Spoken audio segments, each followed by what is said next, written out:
I was about to propose to my girlfriend at her family reunion, but her drunk cousin told me her family isn't who they claim to be. Now I'm hiding in a motel room, praying they don't find me. For 3 years, I, Mark, 28M, believed I was dating the girl of my dreams. Jen, 26F, was everything I thought I wanted, sharp, witty, with a laugh that could light up a room. Her family, the Williamsons, were the epitome of success. They weren't just wealthy. They were the kind of wealthy that didn't need to show it off, the kind with old money and deep roots. Their annual reunion at the grandparents' sprawling estate upstate was a spectacle of polished manners, expensive whiskey, and perfectly manicured lawns. I've been invited the past 2 years, and each time I felt like I was being granted access to a secret, privileged world. This year, however, was different. I had the ring, a custom-designed oval diamond set in a platinum band that had taken me months to save for. My plan was to propose during the traditional sunset picnic on the second night, with the golden light filtering through the old oak trees and all her loved ones as witnesses. I was ready to become an official part of this perfect picture. The reunion started with the usual fanfare. Cars worth more than my annual salary lined the circular driveway. There was the clinking of glasses, the sound of polite laughter, and the overwhelming smell of gourmet food from caterers. But almost immediately, I sensed a subtle shift, a tension humming beneath the surface of the cheerful facade. Jen was physically present, but mentally distant. She'd clutch her phone like a lifeline, her thumb constantly refreshing her messages, and she'd flinch at the sound of car doors slamming shut. Her father, a man named Charles who usually commanded the room with booming jokes and firm handshakes, was uncharacteristically quiet, his eyes constantly scanning the gathering, as if taking a head count. And then there was Mike. I'd never heard Jen mention anyone by that name in 3 years. He was maybe a year or two older than me, with the calm, athletic build of a former soldier and eyes that missed nothing. He wasn't just a guest. He moved through the family with an easy familiarity that suggested deep history. He'd helped Jen's grandfather with his chair, share a quiet joke with her mother that made her smile tightly, and stand a little too close to Jen for my comfort. When I casually asked Jen who he was as we fetched drinks from the ornate outdoor bar, she waved a dismissive hand, not quite meeting my eyes. "Oh, that's just Mike, an old friend of the family. He helps Dad with import-export logistics, sometimes. Don't worry about him." The dismissal felt too quick, too rehearsed. The first real crack in the pristine veneer appeared later, that evening during the bonfire. The flames leaped high against the darkening sky, and the younger cousins were making Eskimo rays. I found myself sitting next to Liv, Jen's younger cousin, 24F. She was the family's acknowledged bohemian, an artist who lived in a small loft in the city, and whose tattoos and nose ring were a quiet rebellion against the Williamson polish. That night, she'd clearly been indulging in the expensive wine, her movements loose and her words slurry. She nudged me with her elbow, almost spilling her glass. "You know, Mark," she slurred, "you're a decent guy. Too decent for all this." She gestured vaguely at the massive house, the well-dressed crowd. I chuckled awkwardly, assuming it was the wine talking. "Come on, Liv. It's not so bad." She leaned in conspiratorially, her breath a mix of Cabernet and mint. "No, I'm serious. They're not what you think. They're polished monsters." Her voice dropped to a whisper. "Ask Jen about the real family business. Go on. Ask her what really happened to Uncle Robert on that boat. It wasn't no accident." A cold knot tightened in my stomach. Uncle Robert was a family tragedy. The beloved uncle who had died in a sailing accident off the coast of Maine years ago. It was a story told in hushed, sad tones. For Liv to say that, drunk or not, was jarring. Before I could form a question, Jen materialized out of the shadows, her smile not reaching her eyes. "Liv, I think you've had enough for tonight," she said, her voice sweet but firm. She smoothly extracted Liv from the Adirondack chair, shooting me an apologetic look. She gets a bit melodramatic when she drinks. Starts rewriting family history. Just ignore her. She led a protesting Liv away toward the house, leaving me alone with a crackling fire and a growing sense of unease. I tried to brush it off, but Liv's words echoed in my mind. Later, when Jen and I were getting ready for bed in our lavish guest suite, I tentatively broached the subject. "Hey!" At the bonfire, Liv said something kind of weird about Uncle Robert, that it wasn't an accident. Jen, who was brushing her hair at the vanity, froze for a fraction of a second. In the mirror's reflection, I saw a flash of something unidentifiable, fear, anger, in her eyes before it was replaced by a practiced exasperation. She turned around, forcing a light laugh. "Oh, for God's sake, not that again." Liv's been obsessed with that since we were teenagers. She reads too many crime novels. It was a terrible tragedy. A storm came out of nowhere. The Coast Guard report was very clear. She came over and kissed my forehead. "Don't let her get in your head, baby. She's just jealous of what we have." The explanation was smooth, logical, but it felt like a wall had been slammed down. The next day, my suspicions intensified. I was fetching a fresh towel from the pool house when I accidentally overheard Jen's father, Charles, and Mike having a heated, low-voiced argument near the four-car garage. It wasn't a family disagreement.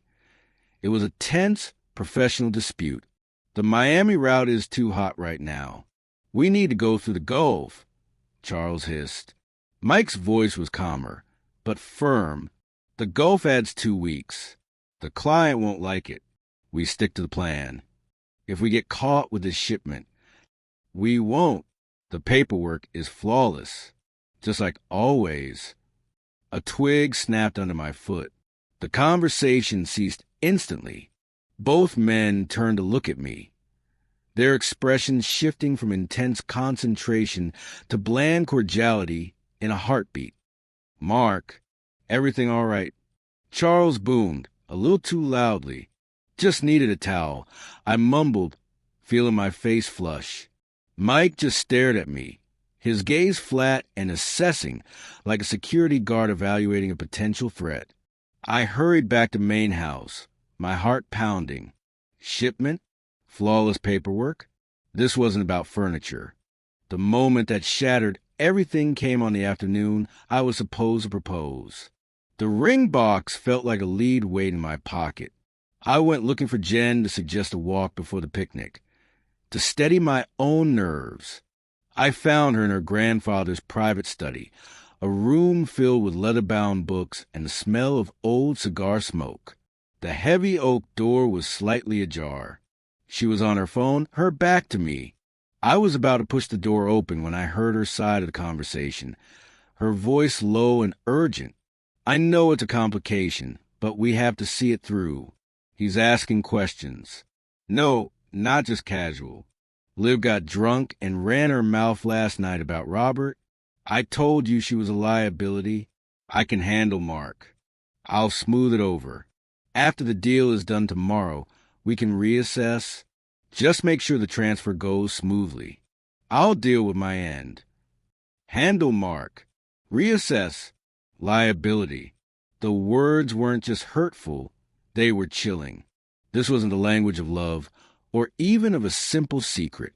This was the language of strategy, of cold calculation. I felt the world tilt on its axis. The woman I was about to ask to spend her life was discussing me like a business problem. I retreated to the guest room, my mind reeling. I needed to know. I had to see. Later, when the sound of a lively croquet match floated up on the lawn, I slipped back into the deserted study. The large partner's desk dominated the room. I tried the bottom drawer. Locked. Fueled by a desperate adrenaline, I found a heavy brass letter opener on the desk. I jammed it into the slim gap between the drawer and the desk frame and levered it with all my strength. The wood splintered with a sickening crack, and the drawer slid open. The contents were not those of a legitimate businessman.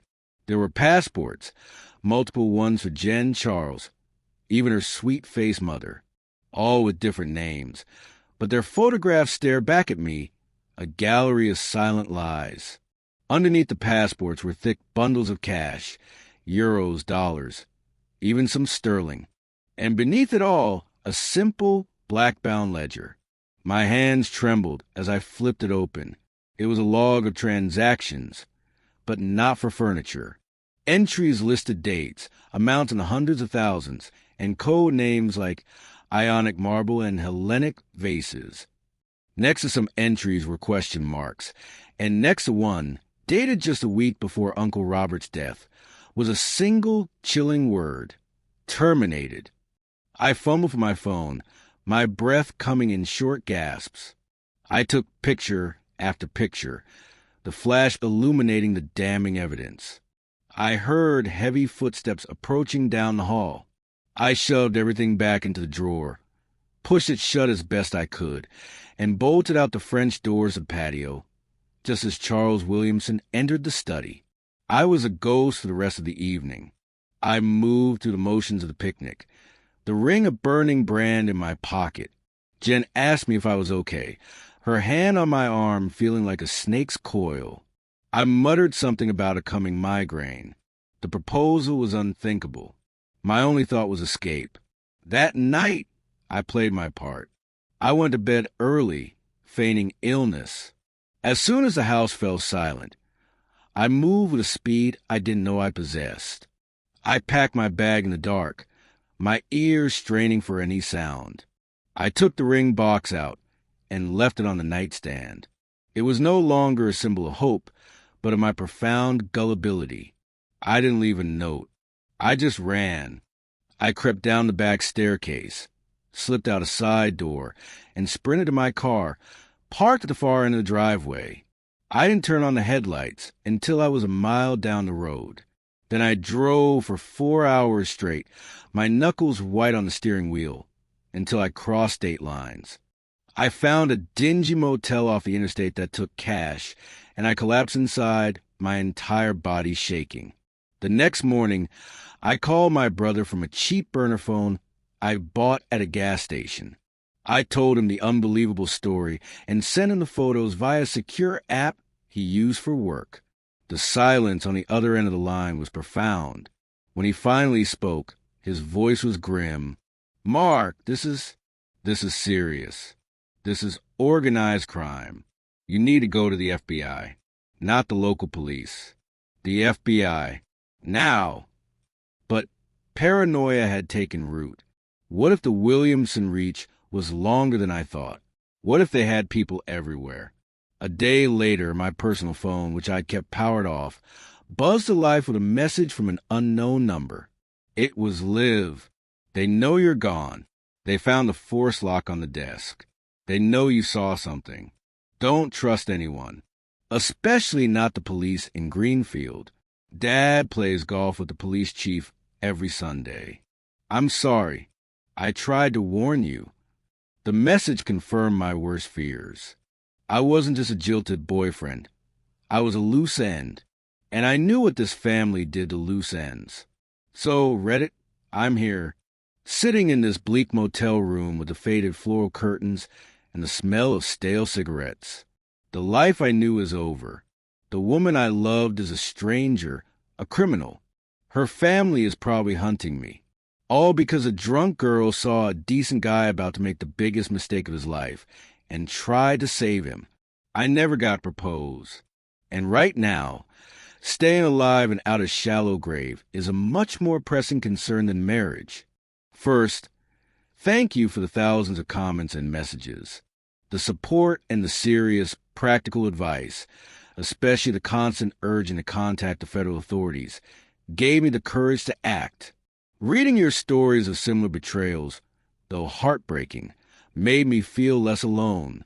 A lot has happened in the last 48 hours, a whirlwind of fear and bureaucracy. My brother, once he got over his shock, was a rock. He used his contacts and connected me with a friend who works in the Justice Department. That led to a secure, encrypted video call with a man I'll call Agent Miller from the FBI's Organized Crime Task Force. He listened intently as I recounted the entire story, his expression unreadable. When I mentioned the names Williamson, Mike, and the code words from the ledger, he leaned forward, his professionalism giving way to clear, focused interest. He arranged a meeting at a field office 2 states away from my motel. The drive was the most nerve-wracking of my life. Every car behind me felt like a threat. The meeting itself was in a sterile, windowless room. I handed over my phone. Agent Miller scanned the photos, zooming in on the passport details and the ledger entries. "This is a significant mark," he said, his voice low. "We've had the Williamson operation under scrutiny for years. Their furniture business is a front for a sophisticated art and antiquities smuggling ring with strong ties to money laundering. You just handed us the keys to their financial records. These code words correlate with specific shipments we've been tracking." Then came the confirmation of my deepest terror. "Your instinct about the local police was correct," Agent Miller continued. "Chief Evans in Greenfield is compromised. He's on the payroll, mostly turning a blind eye to minor infractions. But it means the Williamson family has always had a safety net. Going to him would have been a fatal error." He then addressed Uncle Robert. "Our investigation has long suspected his death was not an accident. He was trying to extricate himself from the business and had made tentative inquiries about witness protection. We believe he was eliminated as a liability." Hearing it stated as a cold, hard fact by a federal agent made me sick to my stomach. I had been in love with, and nearly married into, a family that order hits on their own blood. I am now in a temporary safe house. It's a modest, anonymous apartment, but it's secure with round-the-clock surveillance. My personal devices are gone, part of the evidence. I've been given a secure, encrypted laptop and a burn phone with a single number programmed into it, Agent Miller's. The debriefing process is exhaustive. They want to know everything. Every family dinner, every casual comment Jen made about her father's work, every vacation we took that might have been a cover for a transaction. It's draining, reliving 3 years of what I thought was love and seeing it now as a web of lies. Jen and her family have gone completely silent. No more calls, no text trying to lure me back. Agent Miller says that's predictable. They know you've jumped ship. They're in damage control mode, shredding documents, sanitizing their operations. The fact they've stopped contacting you means they consider you a hostile witness. The term sent a shiver down my spine. Live, through a secure channel my brother helped establish, sent me a message. She's terrified. Her family has figured out she was the one who initially tipped me off. She's been effectively ostracized. She's staying with a trusted friend in a city far away and is seriously considering cooperating with the FBI and entering witness protection herself.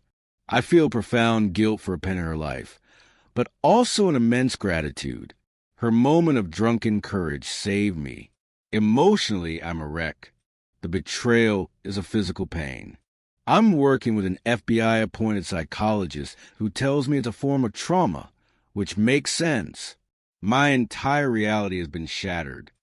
I keep questioning every memory, every moment of tenderness, wondering what was real and what was a performance designed to keep me, the useful idiot, placated. The engagement ring I left behind feels like a monument to my own naivete. 3 months have passed. My life is now synonymous with the words Federal Witness Security Program, WITSEC. It's a phrase that belongs in movies, not in the life of a simple software engineer from Ohio. I have a new name, a new date of birth, a new social security number, and a new home in a small, unremarkable town in a region of the country I'd never even visited. The U.S. Marshals are my only link to my past life. The case against the Williamson syndicate has progressed rapidly. The evidence I provided was a catalyst for a sweeping federal investigation. Arrest warrants were issued. I saw the news coverage on the secure laptop I'm allowed to use for limited browsing. There were perp walks. Seeing Jen, her hair obscuring her face as a federal agent guided her into a building, was a surreal and hollowing experience. The indictments are extensive: racketeering, RICO, large-scale money laundering, conspiracy, wire fraud, and for Charles Williamson Mike, a renewed investigation into the death of Uncle Robert with strong suspicions of murder. Liv followed through. She is also in WITSEC, in a different location. We are forbidden from any contact, a safety protocol to minimize the risk if one of our covers is ever compromised. I think about her often, hoping she's found some measure of peace. She is the unexpected ally who changed the course of my life. My days are quiet, monotonous. I work a simple, cash-based job that doesn't require a background check. I come home to my small, sparsely furnished apartment. I don't make friends. I take long walks, always varying my route, always watching. The fear is a low-grade constant hum in the background. The marshals assure me my new identity is airtight, but the memory of Mike's cold, assessing stare is hard to shake. Therapy has been my anchor. I'm learning to process the anger, not just at Jen, but at myself for being so blind. The signs were there, the vague answers about work, the family-only meetings, the way Jen would never let me get too close to the financial side of their lives. I chose to see it as eccentricity, as old money privacy, because the alternative was too ugly to contemplate. The trial is on the horizon, maybe a year away. The thought of testifying, of sitting in a courtroom and being cross-examined by a high-priced defense attorney who will paint me as a scorned, lying lover, terrifies me. But I will do it, for Uncle Robert, who never got his chance, for Liv, who had the courage to speak up, and for myself, to reclaim some power from the wreckage. I'm not living. I'm existing in a state of suspended animation. The future I dreamed of is gone. But I have a future, which is more than Uncle Robert got. Some days, that has to be enough. A year and a half has passed since my world ended in that motel room. The trial is over. It was a marathon of legal proceedings, a brutal public dissection of my private life. Testifying was the most difficult thing I have ever done. I spent 3 days on the stand, recounting my relationship with Jen under the gentle guidance of the prosecutor, and then having every word, every memory, picked apart by the defense. They tried to portray me as unstable, jealous, a man who concocted a fantastical story after being rejected by a wealthy family. They suggested I had a grudge, that I fabricated the evidence. But the physical proof, the passports, the ledger, the forensic accounting that traced the money, was unassailable. The worst part was the proximity to Jen. She sat at the defense table, always impeccably dressed, her expression a mask of detached contempt. The woman I loved was gone, replaced by this cold, calculating stranger. When the defense attorney implied I was obsessed with her, I chanced a look in her direction. Her eyes met mine, and there was nothing there, no remnant of affection, no flicker of guilt, just a flat, empty hatred. It was in that moment that the last fragile thread connecting me to the past finally snapped. The illusion was completely gone. Liv testified as well. She was magnificent, composed, clear, and unwavering. She spoke of the family's culture of secrecy, the unspoken rules, the fear that kept everyone in line. Her testimony about Uncle Robert's growing anxiety in the weeks before his death, his cryptic comments about getting out, was pivotal. It gave a voice to the victim. The verdicts came after a surprisingly short deliberation. Guilty on all major counts for Charles Williamson and Mike. The sentence was life without parole for the murder of Uncle Robert, plus consecutive decades for the other charges. Jen and her mother were found guilty on the racketeering and money laundering charges. The judge sentenced Jen to 25 years in a federal penitentiary. When the judge pronounced the sentence, Jen showed no emotion.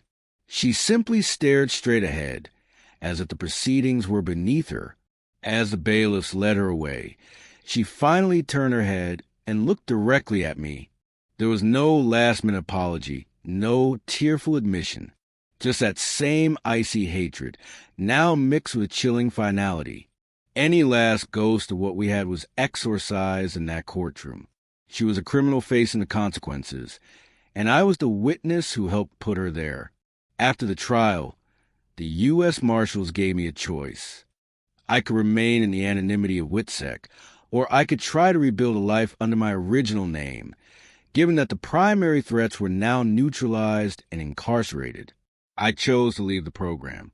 I needed to be Mark again. With their help, I relocated to a new city, far from my old home and far from the Williamsons' sphere of influence. The first time I used my real ID to get a library card, I almost cried. Reconnecting with my brother was an emotional floodgate. We spent a weekend just talking, crying, and catching up on the years we lost. I'm slowly, cautiously, reaching out to a few old friends, explaining a sanitized version of events, that I was involved in a difficult legal situation and had to testify. The full truth is too heavy to burden new acquaintances with. And I've met someone. Her name is Clara. She's a kindergarten teacher with a laugh that is genuinely joyful, not a calculated tool. We met at a volunteer event for a local park cleanup. She knows I have a difficult past, that I had to start over. I haven't told her the full cinematic horror of it yet. That's a story for much later, when trust is deeply cemented. For now, it's enough to go for walks, cook dinner together, and talk about ordinary things. The simplicity of it is healing. I sometimes wonder about Liv. I hope she, too, has found a way to build a happy, quiet life. We share a bond forged in trauma, but our paths needed a separate to heal. The engagement ring I left on that nightstand was entered into evidence. I have no idea what became of it, and I don't care to know. It belongs to a ghost, a memory of a life that was a carefully constructed lie. I'm finally building a future. It's not the grand, glamorous future I imagined when I was with Jen. It's smaller, quieter, more honest. It's built on truth, not secrets. And after everything I've been through, that simple, real life feels more valuable than anything the Williamson fortune could ever have bought me.